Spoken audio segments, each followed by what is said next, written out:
Mesdames et messieurs, on se sent toujours un petit peu idiot idiote en l'occurrence, quand on arrive avec un joli petit discours tout bien préparé et qu'on se frotte à la réalité d'une cérémonie qu'on avait imaginée différente.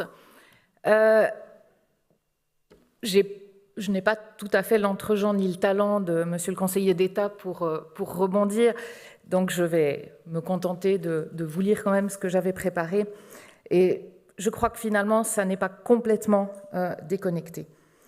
Alors, j'avais envie de vous parler aujourd'hui tout d'abord d'équilibre, parce que ce mot équilibre, c'est l'un des mots que j'ai le plus entendu ces derniers mois dans les conversations que j'ai pu avoir dans la communauté universitaire.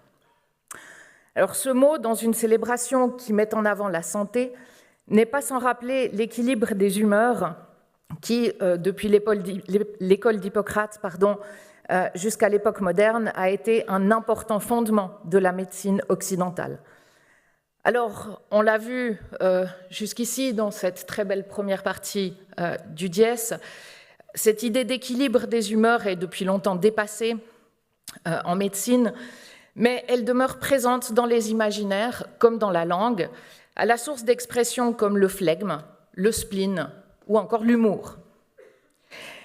De cette théorie des humeurs, la notion d'équilibre reste présente sous différentes formes et dans de nombreuses traditions.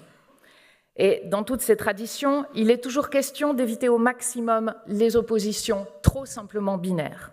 Le bien et le mal, le vrai et le faux, le haut et le bas, le blanc et le noir. Pour le bien-être physique, moral et social, l'équilibre reste souvent valorisé. Ni trop de sport, ni trop peu, ni trop de nourriture, ni trop peu, ni trop de travail, ni trop peu, ni trop de tension, ni trop peu.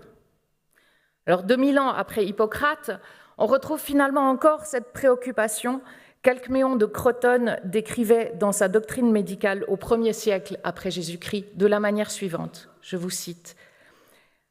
La santé consiste dans l'équilibre des qualités, de l'humide, du sec, du froid, du chaud, de l'amer, du doux et de toutes les autres. Mais la monarchie d'une d'entre elles entraîne la maladie. En effet, la monarchie d'une de ces qualités sur l'autre apporte la mort. Alors cette mort qu'Alcméon décrit ici comme une conséquence du déséquilibre est précédée par la maladie. La maladie qui peut être soignée, mais qui, pour un temps au moins, place le patient dans la dépendance à autrui et en marge de la société et de la vie.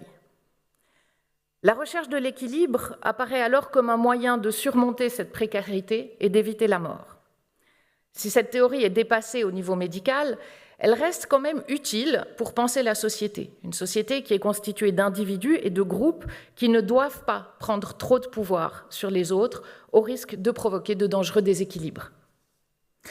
Alors l'autre mot que j'ai beaucoup entendu et que j'avais envie d'évoquer ici, au risque de répéter ce que M. Borloo vient de nous dire, c'est celui de dialogue.